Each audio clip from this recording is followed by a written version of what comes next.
Jack Wagner. Got the rally cap on again. Last time we saw it, the putt went in. This would be a tasty up and in. Yeah. Ooh, okay. Jack Wagner to 2 under. So we now have a tie atop the lead. Trent Dilfer and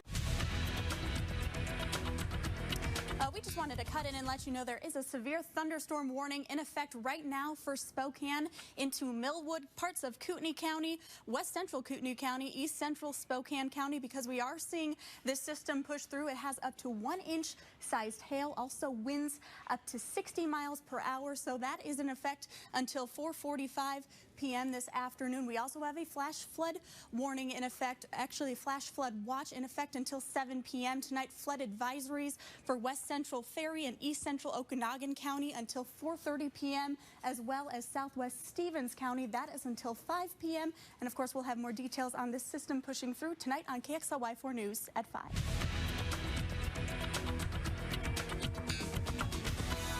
Jack Wagner, both 2 under par in the first round of the American Century Celebrity Golf Championship.